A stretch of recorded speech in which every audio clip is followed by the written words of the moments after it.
Haleluya, salam sejahtera untuk jemaat Tuhan yang dikasihi oleh Tuhan. Mari persiapkan hati kita mau masuk dalam hadirat Tuhan.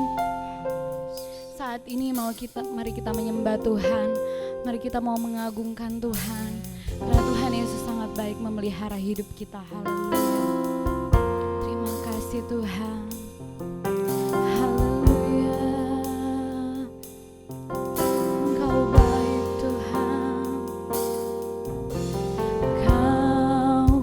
Pencipta hidupku, pemelihara hidupku, Kau layak terima segala pujian, ku naikkan syukurku.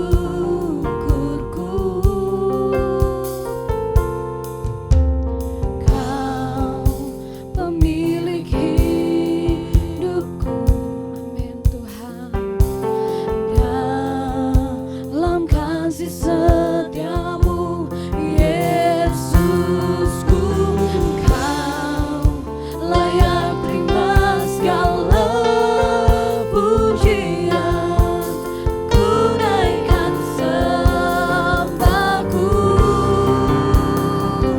Segala pujian dan syukur bagimu, Allah yang mulia, kuduslah namamu. Kaulah yang awal, yang akhir dari segalanya.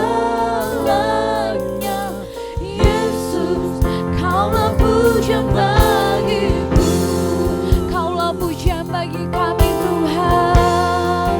Haleluya.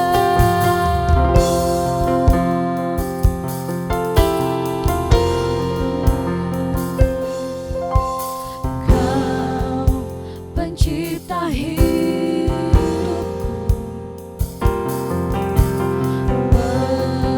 pemelihara jiwaku, Kau layak terima segala pujian, ku naikkan syukurku. Haleluya. Kau pemilik hidupku, dalam kasih setiamu Yesus, Kau layak terima segala pujian, ku naikkan sembahku. Segala pujian dan syukur bagimu, Kau Allah kami. Haleluya. Yesus, Engkau kudus Tuhan, yang awal, yang akhir dari segalanya. Yesus, Kaulah pujian bagi, segala pujian bagimu Tuhan. Kami mau naikkan pujian hanya bagimu Tuhan. Haleluya. Allah yang mulia, kuduslah namamu Tuhan. Kaulah yang awal, yang akhir dari segalanya. Yesus, Kaulah pujian bagi, lagi katakan segala pujian bagimu. Haleluya. Yesus, kami mengucap syukur. Ya Allah yang mulia, haleluya. Kaulah yang awal, yang akhir dari segalanya. Yesus, Kaulah pujian bagiku. Mari naikkan ucapan syukurmu, naikkan sembahmu kepada Allah yang hidup. Mari mengucap syukur, berterima kasih. Haleluya. Kami bersyukur Tuhan. Segala pujian, segala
yang awal, yang akhir dari segalanya.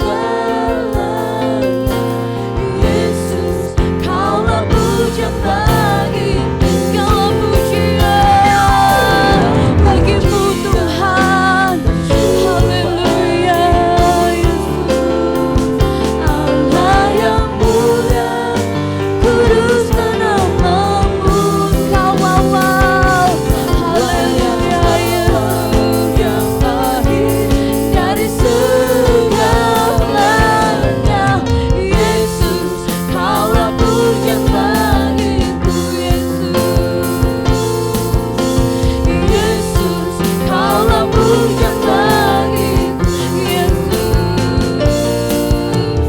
Yesus, Kaulah pujian bagiku.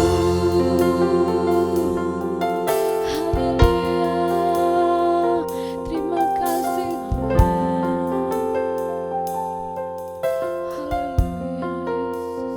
Haleluya Tuhan Yesus, kami bersyukur kepadamu Tuhan. Kalau hari ini kami sehat, kami kuat, kami percaya semua karena kasih-Mu yang melimpah dalam hidup kami. Engkaulah yang memelihara hidup kami Tuhan. Engkau yang membuat kami kuat Tuhan, melewati setiap musim dalam hidup kami Tuhan. Dan kami bersyukur kami memiliki Allah yang baik, Allah yang hidup dan Allah yang luar biasa Tuhan. Saat ini kami mau memuji Engkau, kami mau menyembah Engkau Tuhan. Bertatalah dalam setiap pujian penyembahan kami Tuhan. Dimanapun kami berada, kami percaya Engkau bersama dengan kami Tuhan. Terpujilah namamu Tuhan, kami mulaikan ibadah kami hanya dalam satu nama yang hidup, hanya di dalam nama Tuhan Yesus Kristus. Haleluya, amin. Puji Tuhan jemaat Tuhan. Mari sama-sama kita bangkit berdiri. Kita mau serukan nama Tuhan, kita mau memuji Tuhan. Haleluya.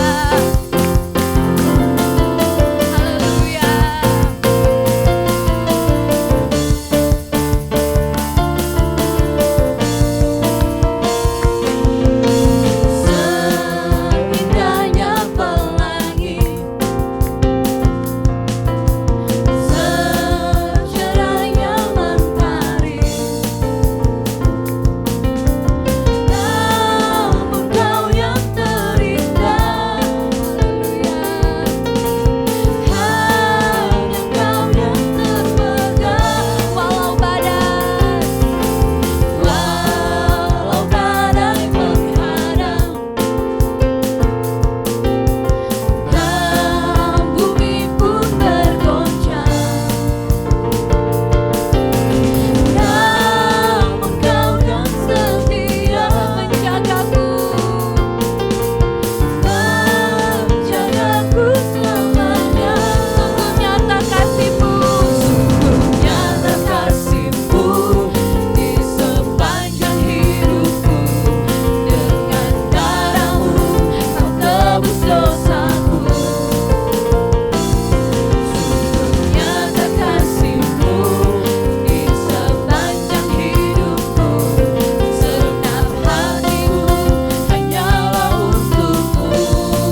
berdiri dengan iman, iman dalam Yesus Tuhan.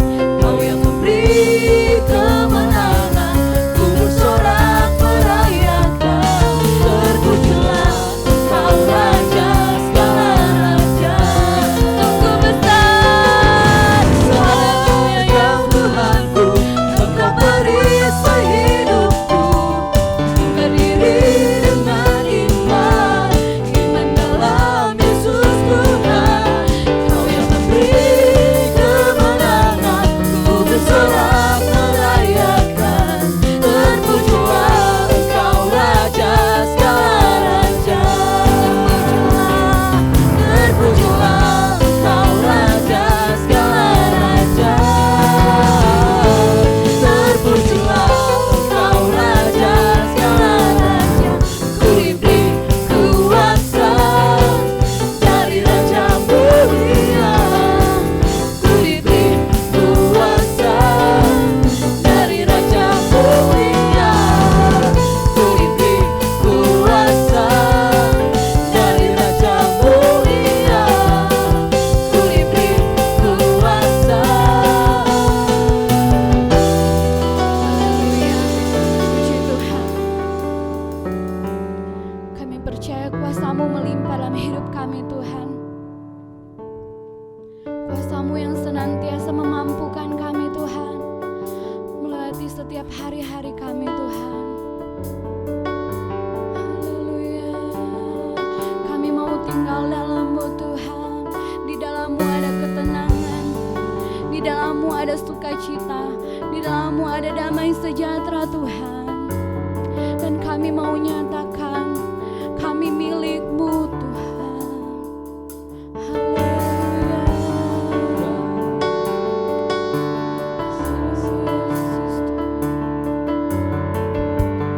Kau beri kedamaian-Mu dalam keraguan, ku temukan wajah-Mu.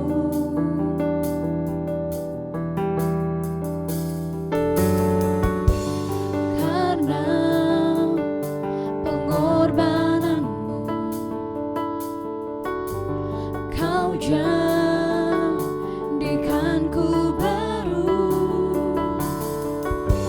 Sungguh ku terkagum, amanku di dalam-Mu Yesus. Kau membuatku sesuai rencana-Mu. Kau memegang setiap musim hidupku. Ku serahkan semua kekhawatiranku. Ku milik-Mu.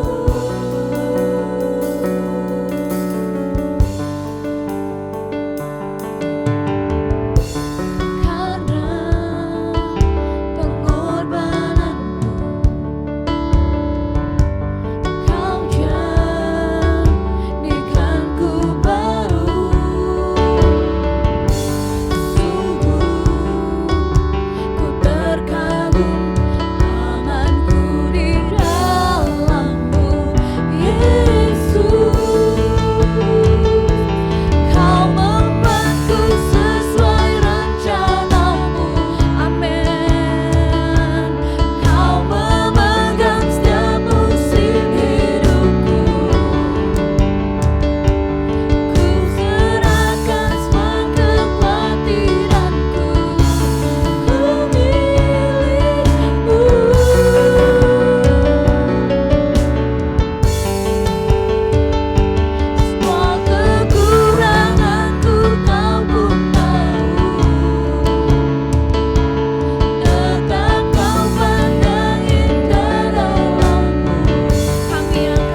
nyatakan kita miliknya Tuhan. Engkau miliknya Tuhan, haleluya. Oh Yesus, kami milikmu Tuhan, kami milikmu.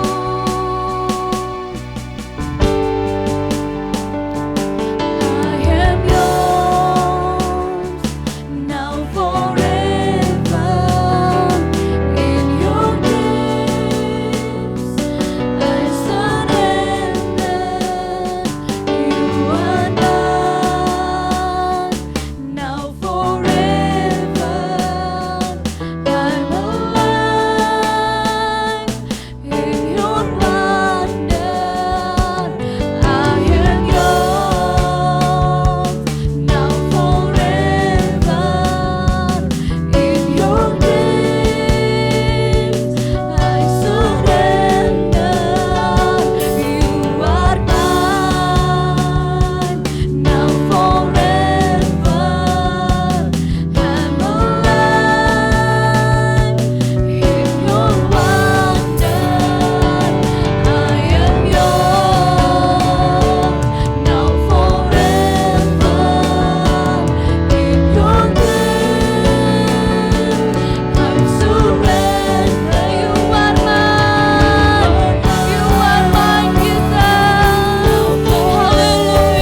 Kami senantiasa aman di dalam-Mu, dan kami percaya itu Tuhan. Kami mau menguatkan kepercayaan kami Tuhan, bahwa Engkau selalu ada bagi kami Tuhan. Dan saat ini Tuhan, kami mau mendengarkan firman-Mu Tuhan.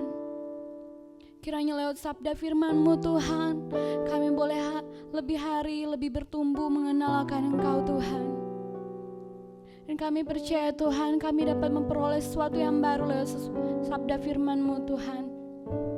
Engkau memberkati hamba-Mu yang akan membawakan firman-Mu Tuhan. Dan kami percaya Engkau mengurapinya Tuhan. Terpujilah nama-Mu Tuhan, dan sebelum itu kami akan mendengarkan offering preaching Tuhan. Engkau memberkati Tuhan, agar kami dapat belajar untuk selalu memberi Tuhan yang terbaik bagi-Mu. Ini doa dan ucapan syukur kami hanya dalam nama Tuhan Yesus Kristus. Haleluya. Amin. Puji Tuhan, selamat siang Bapak Ibu Saudara. Mari sebelum kita memberikan persembahan, mari sama-sama kita buka dalam Matius 22 ayat 37. Matius 22 ayat 37. Saya akan bacakan. Matius 22 ayat 37. Jawab Yesus kepadanya, kasihilah Tuhan Allahmu dengan segenap hatimu, dan dengan segenap jiwamu, dan dengan segenap akal budimu. Puji Tuhan Bapak Ibu Saudara. Alkitab jelas menjelaskan bahwa kasih adalah hal yang mendasari hukum yang terutama dalam Alkitab. Bahwa di dalam ayat yang selanjutnya juga Tuhan sendiri mengatakan bahwa kasihilah sesamamu manusia, kasihilah dirimu sendiri, karena kasih adalah hal yang paling utama dalam hukum yang terutama dalam Alkitab ini. Bapak Ibu Saudara, seperti juga waktu kita melakukan setiap hal setiap kita melakukan tugas dan tanggung jawab, kita melakukan setiap apapun yang kita lakukan, kasih adalah hal yang paling mendasari itu semua. Mari Bapak Ibu Saudara, mari mengingat lagi apa landasan atas semua yang kita lakukan, apa alasan untuk kita melakukan setiap kegiatan kita, setiap tugas kita, setiap tanggung jawab kita, pekerjaan kita baik maupun pelayanan kita. Mari mengingat lagi bahwa kasih adalah alasan yang terutama untuk kita melakukan semuanya itu. Bapak Ibu Saudara, mengasihi Tuhan berarti juga kita mengasihi firman Tuhan, berarti juga kita melakukan firman Tuhan. Dalam hal ini firman Tuhan menyatakan bahwa kita lihat dalam Lukas 6 ayat 36. Lukas 6 ayat 36 mengatakan bahwa hendaklah kamu murah hati sama seperti Bapamu adalah murah hati. Alkitab menyatakan bahwa hendaklah kita semua murah hati. Seharusnya kita semua murah hati karena Bapa kita, karena contoh kita adalah Tuhan kita, adalah contoh yang sempurna dalam hal murah hati. Bapa kita adalah murah hati, sehingga kita juga harus murah hati. Kita lihat juga dalam ayatnya yang 38 berkata bahwa berilah dan kamu akan diberi. Suatu takaran yang baik, yang dipadatkan, yang digoncangkan dan yang tumpah keluar akan dicurahkan ke dalam ribaanmu. Sebab ukuran yang kamu pakai untuk mengukur dan diukurkan kepadamu. Bapak Ibu Saudara, ada banyak firman Tuhan, ada banyak ayat-ayat tentang yang menyatakan bahwa kita harus memberi, kita harus murah hati, kita harus melakukan firman Tuhan, kita harus mengasihi Tuhan, kita harus mengasihi firman Tuhan, dan dalam hal ini kita harus melakukan kehendak Tuhan dalam hal memberi. Dalam ayat-ayat ini, mari Bapak Ibu Saudara, mari kita tetap mengasihi Tuhan, mari kita tetap melakukan firman Tuhan, mari kita tetap setia untuk melakukan apa yang Tuhan mau dalam hidup kita, apa yang Tuhan kehendaki untuk kita lakukan. Mari kita tetap bertumbuh dalam kasih kita dan dalam pemberian kita. Mari kita lihat dalam Mazmur 126, Mazmur 126 ayatnya yang kelima dan ayatnya yang keenam. Mazmur 126 ayat yang kelima dan 6 saya bacakan. Orang-orang yang menabur dengan mencucurkan air mata akan menuai dengan bersorak-sorai. Orang yang berjalan maju dengan menangis sambil menabur benih pasti pulang dengan sorak-sorai sambil membawa berkas-berkasnya. Bapak Ibu Saudara, apapun keadaan kita saat ini, apapun situasi kita saat ini, mungkin dalam situasi yang kurang baik ataupun baik sekalipun, Mari kita tetap melakukan firman Tuhan. Mari kita tetap mengasihi Tuhan dan untuk melakukan firman Tuhan. Apapun bentuknya, Tuhan mau terima kasih kita. Tuhan mau terima persembahan kita yang tulus dari hati kita. Amin. Mari sama-sama mengingat lagi bahwa ini adalah firman Tuhan yang harus kita lakukan. Ini adalah firman Tuhan yang harus kita lakukan karena kita mengasihi Tuhan. Karena Tuhan sudah lebih dulu mengasihi kita. Amin. Puji Tuhan. Mari Bapak Ibu Saudara mari kita satukan hati kita berdoa. Terima kasih Tuhan, kami mengucap syukur, kami berterima kasih untuk setiap berkat yang Tuhan berikan, untuk setiap hal yang Tuhan izinkan kami alami dalam hidup kami Tuhan. Saat ini Tuhan, kami mau melakukan firman Tuhan, kami mau terus mengasihi Tuhan, kami mau tetap setia melakukan kehendak Tuhan, bahkan kami mau bermurah hati, kami mau melakukan apa yang Tuhan mau untuk kami lakukan Tuhan. Terima kasih banyak Bapa. Mari bersama-samalah dengan setiap kami Tuhan. Mari sertai kami, mari tolong kami Tuhan. Apapun keadaan kami hari-hari ini, kami mau tetap percayakan hidup kami, bahwa kami percaya bahwa Engkau Tuhan yang selalu menyertai kami, Engkau Tuhan yang selalu memegang kami di saat kami melakukan firman-Mu, di saat kami setia melakukan kehendak-Mu Tuhan. Terima kasih banyak Tuhan. Kami mau memberi hari ini Tuhan. Kami mengucap syukur hanya dalam nama Tuhan Yesus Kristus. Haleluya. Amin. Puji Tuhan Bapak Ibu Saudara. Persembahan dapat diberikan melalui OVO, GoPay dan BCA melalui barcode berikut ini. Terima kasih. Haleluya, puji Tuhan. Salam sejahtera buat semua sidang jemaat Tuhan yang diberkati oleh Tuhan Yesus. Senang sekali saudara dapat beribadah lagi bersama-sama dengan kita saudara pada siang hari ini lewat pelayanan online. Mari saudara-saudara siapkan hati saudara, kita mau dengarkan firman Tuhan. Supaya saya berdoa biar firman Tuhan memberkati kita, supaya mengalami kekuatan yang baru dan firman Tuhan mengerjakan perkara yang ajaib bagi saya dan saudara pada siang hari ini. Mari saudara, kita akan memulai kebenaran firman Tuhan dalam Injil Lukas pasal 6 ayat 46 sampai 49. Mari saudara kita membaca bersama-sama ayat ini. Mari saudara membuka Alkitab saudara masing-masing.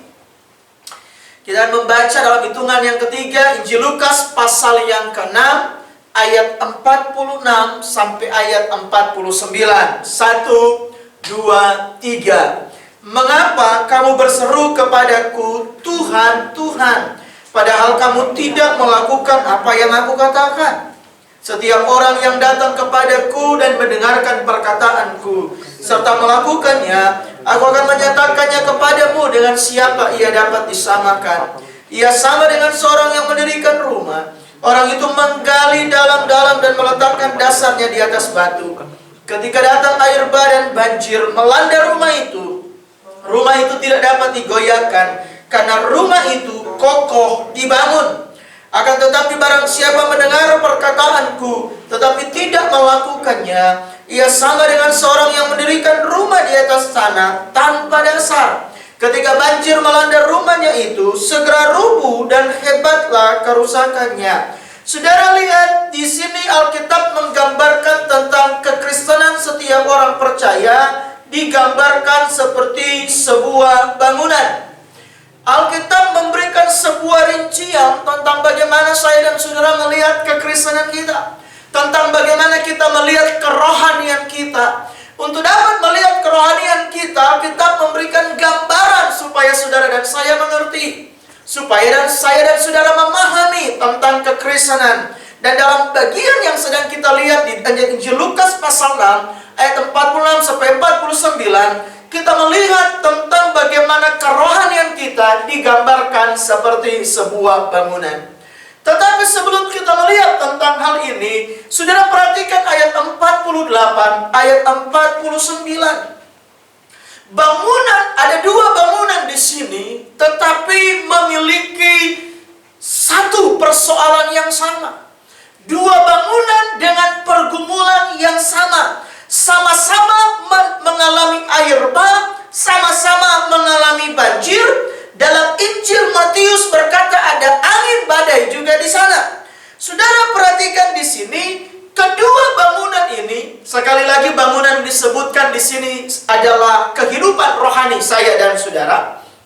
Kehidupan rohani kedua bangunan ini mengalami ujian yang sama, mengalami pergumulan yang sama, mengalami kesulitan yang sama, banjir dan air bah. Dalam Injil Matius ditambahkan ada angin di sana. Saudara perhatikan dengan baik ayat-ayat ini, saudara, bahwa memang setiap orang percaya, setiap kekristenan, setiap kehidupan rohani di sana itu ada badai. Kekristenan tidak pernah menawarkan jalan yang bebas dari badai. Kekristenan tidak menawarkan jalan yang bebas dari banjir, dari air bah, dalam tanda kutip tentunya.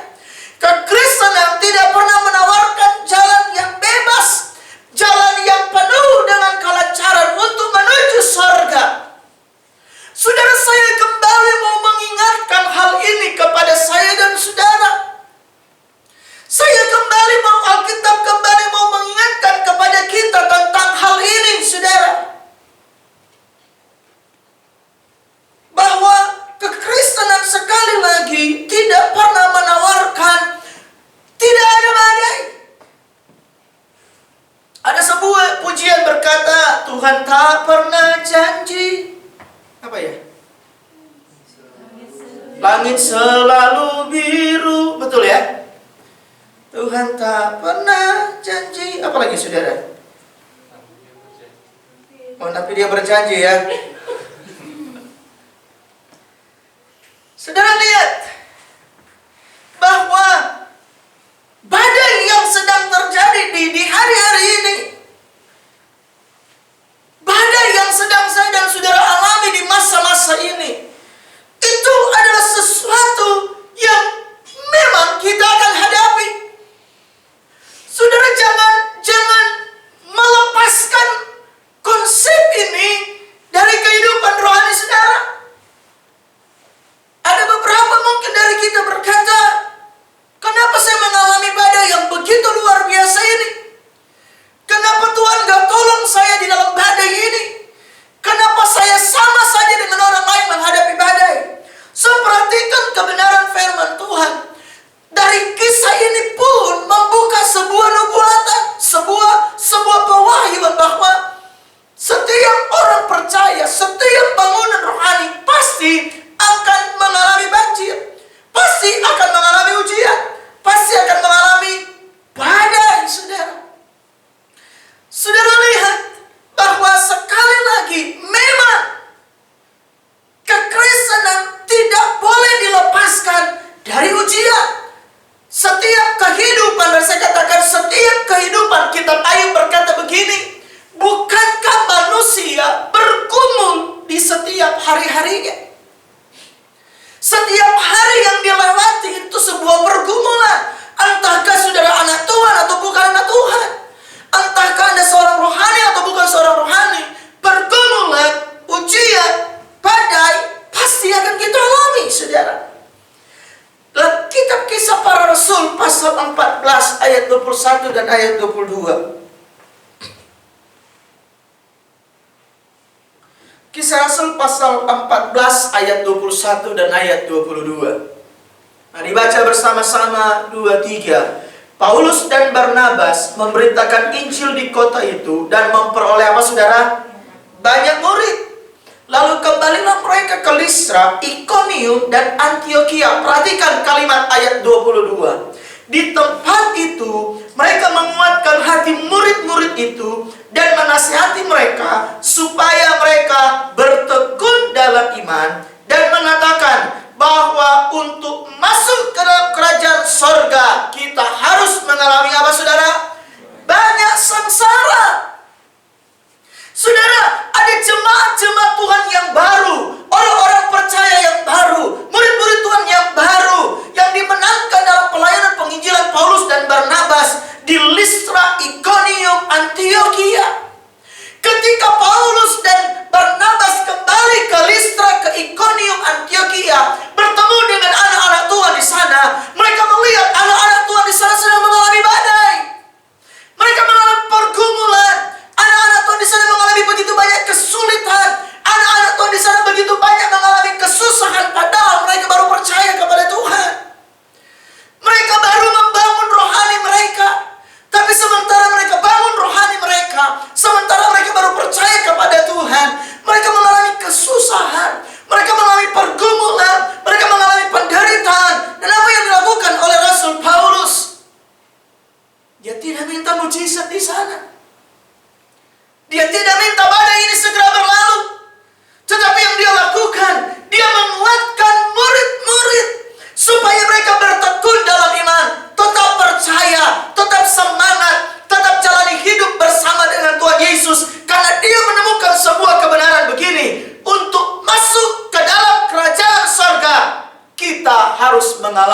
sengsara.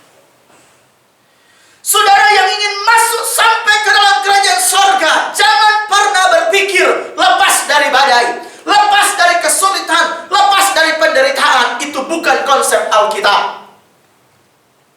Untuk masuk kerajaan sorga bukan berarti tidak pernah mengalami banyak pergumulan, banyak penderitaan. Ayat ini jelas sekali berkata, untuk masuk ke dalam kerajaan sorga, kita harus mengalami banyak sengsara. Maukah saudara bersyukur hari-hari ini ada banyak kesengsaraan yang sedang terjadi? Itu menunjukkan jalan kita sedang menuju ke dalam kerajaan sorga. Saudara, jangan salah mengkonsep. Karena Alkitab berkata bahwa masuk ke dalam kerajaan sorga mengalami banyak sengsara. Jangan lemah, saudara-saudara. Jangan lemah. Jangan berpikir Tuhan gak tolong saudara. Jangan berpikir jalan percaya kepada Tuhan Yesus adalah jalan yang salah. Tidak, saudara. Saudara perhatikan dengan baik. Terus apa maksudnya dong ada badai? Kenapa mesti ada ujian? Kenapa mesti ada pergumulan? Saudara mesti tahu, Tuhan saudara adalah Tuhan yang selalu punya rencana. Saudara mesti percaya. Saudara mesti percaya. Apapun yang terjadi, Tuhan saudara punya rencana. Setiap rencana Tuhan selalu akan indah pada waktunya. Jangan pernah lupakan hal ini. Mungkin saudara nggak lihat mujizat. Mungkin saudara dalam kesulitan. Mungkin saudara dalam badai. Mungkin saudara dalam pergumulan. Tapi jangan lupa kalau saudara punya Tuhan yang punya rencana. Tuhan saudara tidak berhenti di badai. Tuhan saudara tidak berhenti di kesulitan. Tuhan saudara tidak berhenti di dalam masalah persoalan dan pergumulan. Tuhan saudara selalu punya rencana buat saya dan saudara. Nah, saudara, hari ini saudara kita melihat dengan jelas salah satu maksud dari badai kenapa terjadi. Kenapa terjadi pergumulan? Kenapa ada pandemi COVID-19? Kenapa ekonomi turut-turut hancur, saudara? Kenapa usaha, pekerjaan, bisnis mengalami kesulitan sebagai anak Tuhan? Saya mau saudara melihat apa yang Alkitab katakan. Saya mau saudara melihat apa yang Alkitab sedang bukakan buat saudara. Jangan saudara fokus kepada persoalan saudara, kerugian saudara, kesusahan saudara, kesulitan saudara. Fokuslah kepada hidup saudara secara rohani. Dari kisah Injil Lukas pasal 6 ayat 46 sampai 49, di mana kedua bangunan itu mengalami ujian yang sama, banjir dan air bah dan badai. Dari kisah ini kita melihat bahwa, saya pakai kata badai, dipakai oleh Tuhan. Sekali lagi, badai dalam tanda kutip dipakai oleh Tuhan untuk apa? Dari kisah Injil Lukas pasal 6 ayat 46 sampai 49. Badai dipakai oleh Tuhan untuk memperlihatkan kepada kita seberapa kuat bangunan rohani kita. Bukan seberapa kaya. Bukan seberapa banyak uang. Bukan seberapa banyak mujizat. Tapi goncangan, badai, pencobaan, ujian dipakai oleh Tuhan sekali lagi untuk memperlihatkan kepada kita seberapa kuat bangunan rohani saudara. Kalau masa pandemi ini saudara merespon dengan berkata, Tuhan gak tolong, Tuhan tidak ada, mana mujizat, saudara jadi lemah, saudara jadi tawar, saudara memutuskan untuk tidak ikut lagi, saudara memutuskan untuk tidak ibadah lagi, saudara memutuskan untuk tidak lagi percaya kepada Tuhan, saudara ragu lagi kepada Tuhan. Itu menunjukkan sekian lama saudara ke gereja, sekian lama saudara beribadah, sekian banyak saudara berkorban kepada Tuhan, saudara tidak sedang membangun kehidupan rohani, saudara sedang membangun kehidupan jasmani saudara di dalam Tuhan.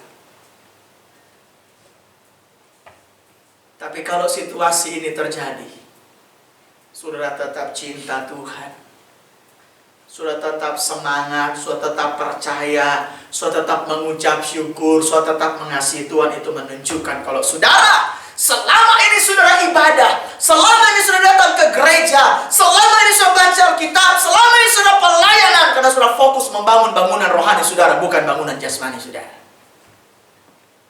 Jadi saudara, kisah pandemi ini memperlihatkan kepada kita seberapa kuat kehidupan rohani saudara. Tapi puji Tuhan, Tuhan perlihatkan kehidupan rohani kita supaya kita kembali hidup bertumbuh di dalam Tuhan. Tuhan mengasihi kita. Untuk itu Tuhan mau lihat kemurnian hati saya dan saudara. Tuhan ingin saya dan saudara sampai kepada kekekalan, sampai kepada kerajaan sorga. Tuhan ingin saya dan saudara masuk sorga. Tuhan ingin saya dan saudara menjadi gereja yang sempurna. Untuk itu Dia memperlihatkan semua yang saudara bangun selama ini dalam Tuhan. Bertahun-tahun saudara ikut Tuhan, bertahun-tahun saudara ke gereja, bertahun-tahun saudara memberi, bertahun-tahun saudara berkorban, bertahun-tahun saudara melayani Tuhan. Tuhan sedang tunjukkan dengan jelas seberapa kuat kehidupan rohani saudara di dalam Tuhan. Karena ada orang menganggap rohani padahal dia tidak rohani. Ada bahkan berapa banyak orang sudah berkata sudah cukup dengan Tuhan, saya sudah cukup banyak memberi, sudah cukup melayani, saya sudah dewasa, dan ternyata hari-hari ini semuanya terbuka. 1 Korintus pasal 3 ayat 13 sampai ayat 16.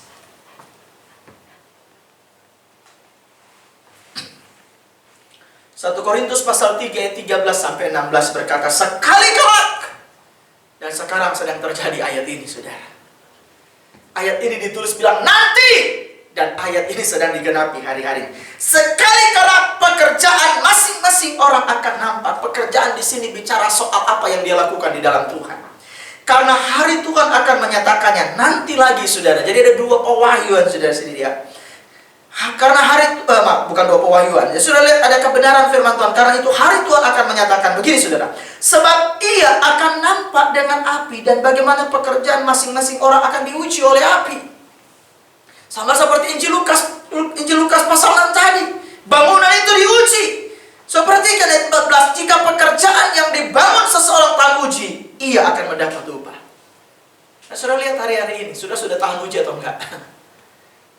Kalau saudara hancur, masih ada kasih karunia saudara buat saudara, supaya saudara membangun kembali kehidupan rohani yang tahan uji. Tuhan inginkan anak-anak Tuhan yang kuat di dalam Tuhan, tidak dipengaruhi oleh berkat jasmani, tidak dipengaruhi oleh mujizat, tidak dipengaruhi oleh keajaiban, tidak dipengaruhi oleh berkat-berkat lahiriah. Saudara ikut Tuhan hanya untuk berkat lahiriah, atau saudara ikut karena saudara mengasihi Tuhan, hari-hari ini pekerjaan masing-masing orang nampak.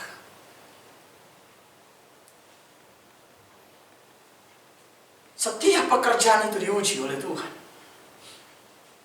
Ayat 15, jika pekerjaannya terbakar, ia akan menderita kerugian, tetapi ia sendiri akan diselamatkan, tetapi seperti dalam api. Dan kemudian ayat 16, tidak tahukah kamu bahwa kamu adalah bait Allah dan bahwa Roh Allah diam di dalam kamu? So, perhatikan bagaimana orang bisa sadar kalau tubuhnya adalah bait Allah pada saat terjadi ujian. Jadi saudara, sadarlah. Masa pandemi ini mengajarkan kalau tubuhmu adalah bait Allah. Kenapa engkau beribadah di rumah? Karena Tuhan bilang bait Allah itu bukan bicara soal gedung, tembok. Bait Allah itu bicara soal kamu. Bicara soal hidupmu. Kadang-kadang kita nggak sadar kalau diri kita ini bait Allah. Sampai-sampai ujian harus dipakai oleh Tuhan untuk menyadarkan saudara. Yang parahnya, ujian dipakai untuk menyadarkan kita bait Allah. Justru kita berpikir terbalik. Justru kita menghancurkan bait Allah, bukan membangun bait Allah.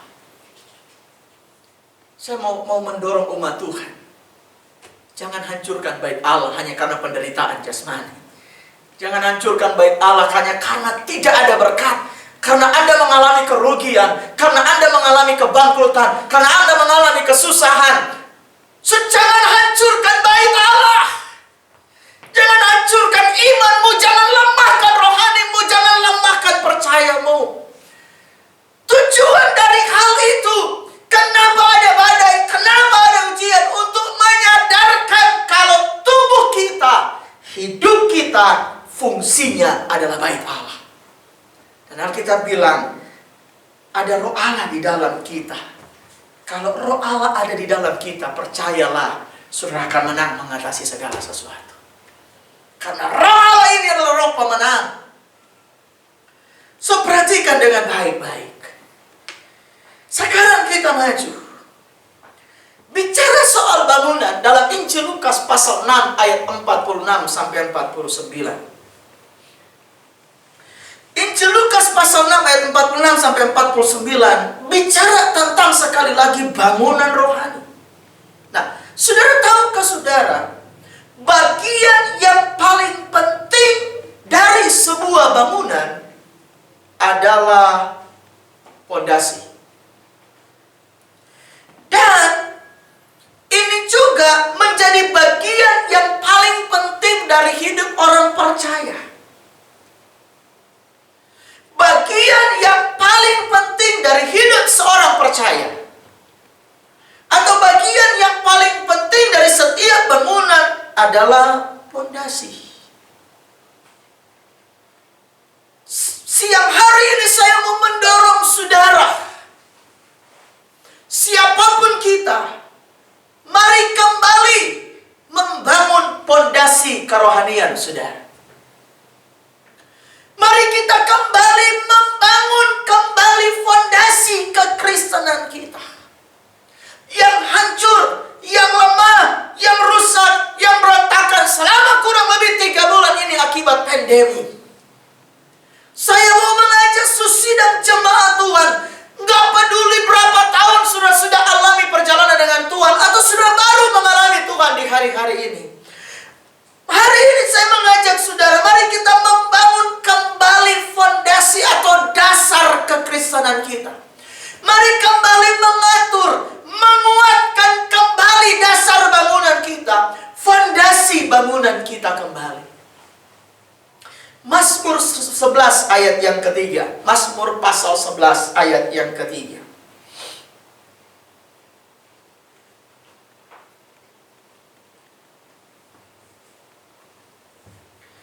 Mazmur 11 ayat yang ketiga bilang begini. Apabila dasar-dasar dihancurkan, apakah yang akan dibuat oleh orang benar itu? Saudara perhatikan, kalau dasar hancur, maka bangunan udah pasti hancur. Hukum yang sama kita temukan dalam peraturan rohani, hukum antara fondasi dan bangunan itu tuh sama. Siang hari ini saya mau saudara melihat, sebenarnya apakah yang hancur bisnismu atau imanmu yang hancur? Sebenarnya yang hancur itu usahamu, pekerjaanmu, atau dasar kekristenanmu yang hancur hari-hari ini? Karena saudara perhatikan, ada hubungan yang sangat kuat, ada hubungan yang sangat erat antara fondasi dengan sebuah bangunan yang tinggi. Tahukah saudara, fondasi memberikan batas kepada kita seberapa tinggi dan berat sebuah bangunan yang akan jadi. Fondasi itu memberikan batas. Bangunan itu kan berapa tinggi dan berapa berat, itu ditentukan dari fondasi. Ada banyak orang Kristen berpengharapan tinggi untuk membangun bangunan Kristen yang baik dalam hidup mereka. Tapi ternyata tidak butuh waktu lama, bangunan itu mulai runtuh. Ada banyak orang Kristen berpengharapan tinggi tentang mujizat, tentang berkat, tentang keajaiban. Ada banyak orang Kristen berpengharapan tinggi di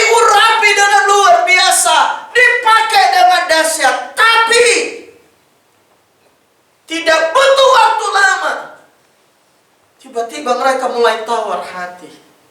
Tiba-tiba mereka mulai tidak pelayanan.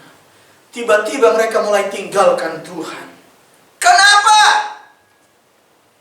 Karena fondasinya, dasarnya tidak pernah diletakkan secara benar.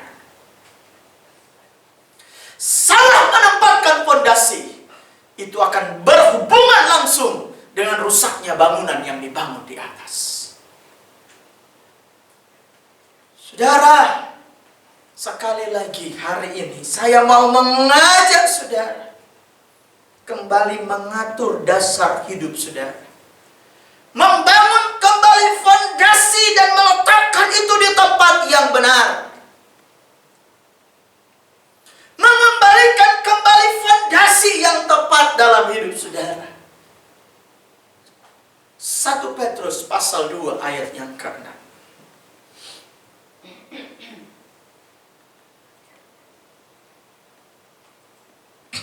1 Petrus pasal 2 ayat yang ke-6. 2, 3. Seperti ada tertulis dalam kitab suci, sesungguhnya aku meletakkan di Sion sebuah batu yang terpilih, sebuah batu penjuru yang mahal, dan siapa yang percaya kepadanya, apa saudara? Bilang amin saudara. Siapa yang percaya kepadanya tidak akan dipermalukan. Sekalipun sudah alami kerugian, kesusahan, pencobaan, ujian, saudara tidak akan dipermalukan. Amin. Tapi kenapa sudah sedang malu sama hidup saudara hari-hari ini? Kenapa setiap kepala-kepala rumah tangga sedang malu tentang kondisimu hari-hari ini? Karena mungkin Anda salah meletakkan dasarnya. Saudara perhatikan. Alkitab sangat jelas tentang satu hal.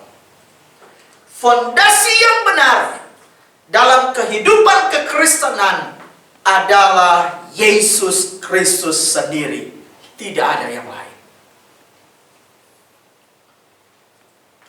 Alkitab sangat jelas. Sekali lagi, fondasi yang benar dari kehidupan kekristenan adalah Yesus Kristus sendiri. Tidak ada yang lain.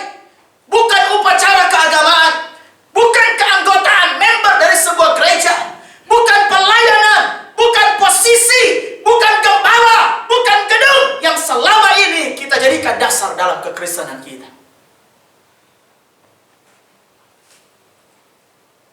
Selama ini kita udah salah membangun. Gereja mana? Oh, gereja sana. Oh, mantap, bagus, besar. Gak ada yang salah dengan gereja besar. Gak ada yang salah dengan gereja yang modern. Gak ada yang salah. Yang salah, kita salah meletakkan dasar kita di situ.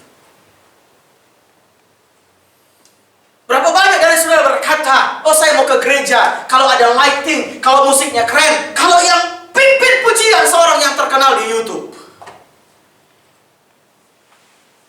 Saya mau dengar khotbah kalau yang khotbah adalah orang yang populer.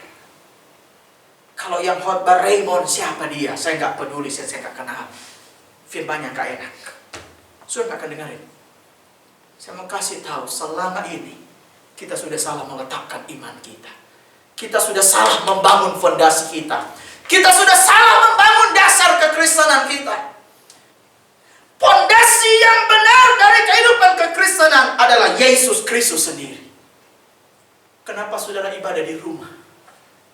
Tanpa lighting, tanpa gereja modern, tanpa multimedia, tanpa gedung yang mewah, tanpa karpet yang bagus.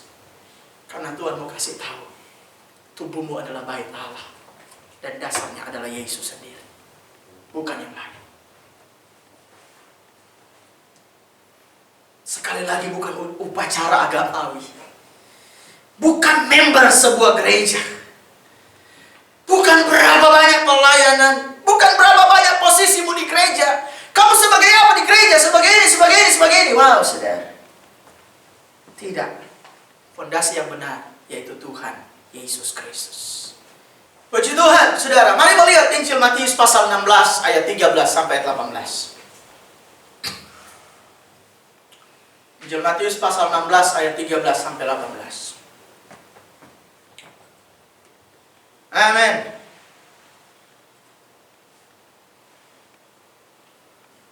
Dua, tiga. Setelah Yesus tiba di daerah Kaisarea Filipi, ia bertanya kepada murid-muridnya, kata orang, siapakah anak manusia itu? Jawab mereka, ada yang mengatakan Yohanes Pembaptis, ada juga yang mengatakan Elia, ada pula yang mengatakan Yeremia atau salah seorang dari para nabi.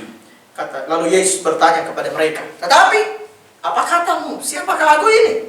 Maka jawab Simon Petrus, engkau adalah Mesias, anak Allah yang hidup. Kata Yesus kepadanya, berbahagialah engkau Simon bin Yunus, sebab bukan manusia yang menyatakan itu kepadamu, melainkan Bapa-Ku yang di sorga. Dan aku pun berkata kepadamu, engkau adalah Petrus, dan di atas batu karang ini, di atas Tuhan Yesus, aku akan mendirikan jemaatku, dan alam maut tidak akan menguasainya. So, perhatikan, kalau dasar saudara di dalam Tuhan Yesus, Alkitab bilang alam maut tidak akan menguasainya. Kerugian tidak akan menguasaimu, kebangkrutan tidak akan menguasaimu, kesusahan, penderitaan tidak akan menguasaimu. Engkau akan berkuasa atas itu, karena engkau didirikan di atas dasar batu karang yang teguh, Tuhan Yesus Kristus. Makanya Tuhan tanya, menurut kamu aku ini siapa? Dan mereka mulai menyodorkan nama-nama yang populer. Mereka mulai menyodorkan nama-nama yang hebat. Mereka mulai menampilkan nama-nama yang luar biasa.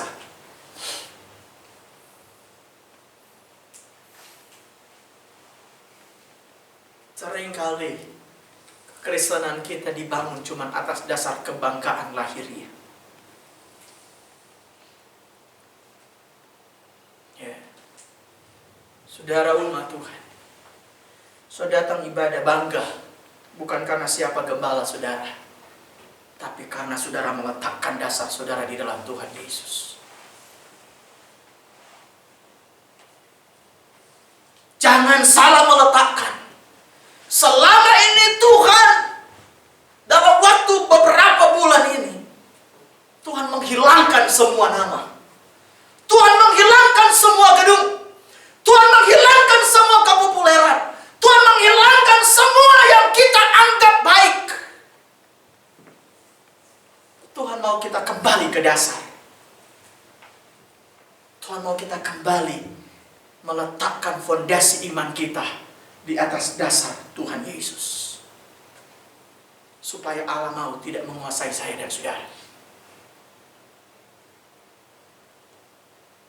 Jadi mari umat Tuhan. Mari umat Tuhan. Bukan upacara agamawi. Bukan keanggotaan gereja. Bukan posisimu dalam pelayanan. Tapi Yesus Kristus sendiri. Tidak boleh ada fondasi yang lain.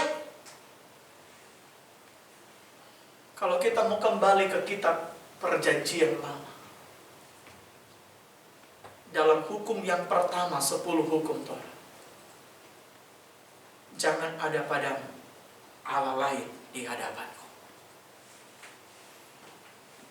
Jangan meletakkan dasar yang lain dalam kekristenan. Jangan letakkan dasar kekristenanmu kepada satu nama manusia. Sehebat-hebatnya seorang manusia, dia cuma manusia. Sehebat-hebatnya sebuah gedung, itu cuma sebuah gedung. Letakkan dengan benar imanmu di dalam Tuhan Yesus. Ayat terakhir, Matius pasal yang ke-6 ayat 33.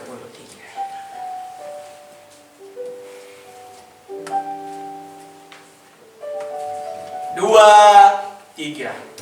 Tetapi carilah dahulu kerajaan Allah dan kebenarannya, maka semuanya akan ditambahkan kepadamu.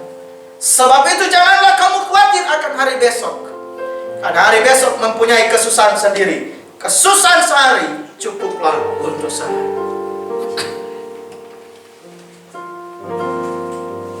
Saudara, carilah yang benar.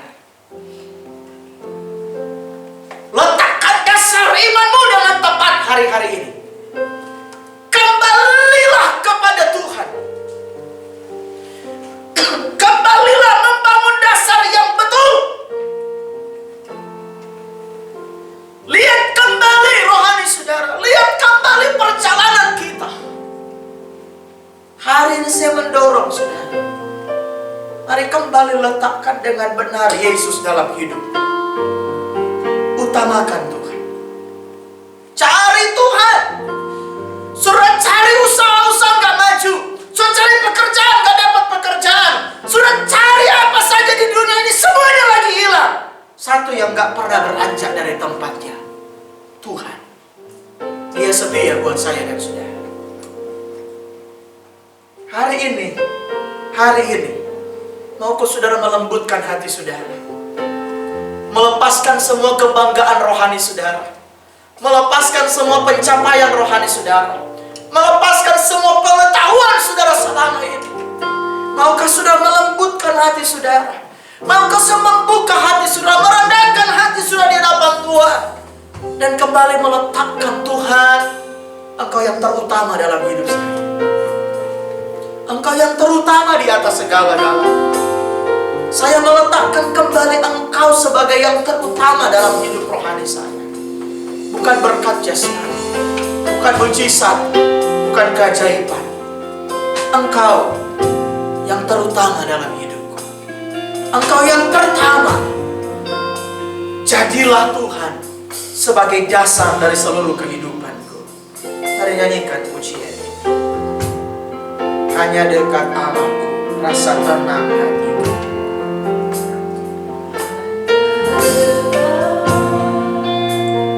Allah, rasa tenang hatiku. Kau sertai jalanku sepanjang hidupku. Amin, haleluya. Hanya dekat padamu ada kekuatan baru. Kaulah perlindunganku. Keselamatan. Saudara, engkau yang sedang dalam gelisah, engkau yang sedang tidak bisa tidur di hari-hari ini, engkau yang sedang hidup dengan perasaan cemas, khawatir, mari datanglah kepada Tuhan. Mari carilah Tuhan. Engkau yang sedang lemah hari-hari ini, engkau yang sedang tawar hari-hari ini, engkau yang sedang kesulitan hari-hari ini, saya mengajak hari ini, carilah Tuhanmu. Carilah Tuhan. Utamakan Tuhanmu. Mari datang kepada Tuhan. Mari hampiri Tuhanmu. Mari sungguh-sungguh. Tidak ada alternatif yang lain. Tidak mencari pilihan yang lain. Jadikan Yesus satu-satunya pilihan. Yesus satu-satunya tempat. Sudah datang berlari, sudah datang mencari. Carilah Tuhanmu. Carilah Tuhanmu. Dan letakkan dia di fondasi yang tepat.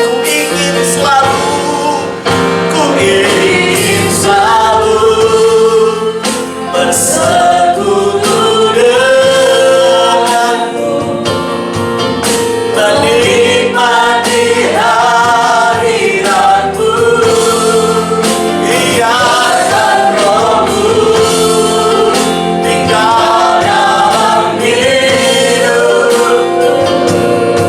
Sungguh indah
setiap kami yang sudah mendengarkan firman-Mu.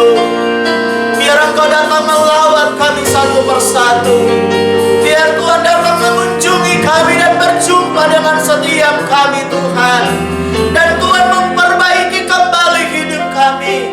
Kalau kami sudah menyimpang, kalau kami salah meletakkan dasar kami, bahkan kalau kami udah gak punya dasar lagi dalam iman kami, Tuhan, kami cari Engkau hari ini. Firman-Mu sudah disampaikan, Engkau sudah berbicara secara pribadi bagi kami. Mari Tuhan, kami cari Engkau. Oh, firman-Mu berkata, carilah Tuhan, maka kami akan mencari Engkau. Kami mendahulukan Engkau. Engkau bukan alternatif. Engkau bukan bagian dari pilihan. Engkau adalah yang terutama dalam hidup kami. Engkau adalah yang utama dalam hidup kami, Tuhan. Kami mau meletakkan dasar kami lagi. Yesus Tuhan adalah dasar rohani kami, dasar bangunan rohani kami, dasar iman kami. Kami letakkan demi kasih karunia-Mu, Tuhan, di dalam nama Tuhan Yesus Kristus. Berkati umat Tuhan, kuatkan kami kembali. Kami cari Tuhan, dasar kami kuat, hidup kami tenang, karena Engkau ada bersama dengan kami. Ulurkan kedua tangan-Mu dan letakkan atas seluruh sidap jamaah Tuhan yang sudah datang beribadah. Berkat Allah rohani jasmani Engkau limpahkan, mengalir memberkati kami di dalam nama Tuhan Yesus. Kami mencari Tuhan, mendahulukan Tuhan di atas segala-galanya. Dan diberkatilah kami, diberkati kesehatan kami, diberkati usaha, diberkati pekerjaan, diberkati rumah tangga kami. Dan biarlah lewat hidup kami nama Tuhan dipuji, dipermuliakan. Kami menikmati Engkau, kami menikmati pribadi-Mu. Kami tenang. Terima kasih Tuhan, yang sudah melayani Tuhan diberkati oleh Tuhan. Terpujilah nama Tuhan. Tuhan memberkati kami, jaga, pagari, lindungi, sertai. Tutup bungkus kami dengan kuasa darah-Mu. Luputkan kami dari setiap virus yang mematikan, dari setiap sakit penyakit, dari setiap mara bahaya, malapetaka. Kami sehat, kami kuat, kami terjaga, karena Tuhan yang bersama dengan kami. Diberkatilah hidup kami. Terima kasih Tuhan. Terpujilah nama Bapa di surga. Mari angkat kedua tangan-Mu. Dan pada akhirnya saudara-saudaraku, kiranya Tuhan memberkati engkau dan melindungi engkau. Tuhan kiranya menyinari engkau dengan wajah-Nya dan memberikan engkau kasih karunia. Tuhan menghadapkan wajah-Nya dan memberikan engkau damai sejahtera. Terimalah berkat kasih dari Allah Bapa, keselamatan anugerah dari Allah Anak, persekutuan, penghiburan, kuasa dari Allah Roh Kudus menguatkan kita, meneguhkan kita, membimbing perjalanan kita sampai Maranatha, sampai kita menjemput Tuhan Yesus pada saat datang kali yang kedua, masuk dalam kerajaan sorga, tinggal kekal selama-lamanya. Tuhan memberkati kita dengan berlimpah-limpah, memperluas daerah kita. Tangan kasih Tuhan menjaga dan melindungi kita dari malapetaka, sehingga kesakitan tidak menimpa kita. Kita berjalan berbahagia bersama dengan Tuhan di dalam nama Tuhan Yesus Kristus. Kita yang dikasihi dan diberkati, Tuhan berkata, amin. Selamat malam.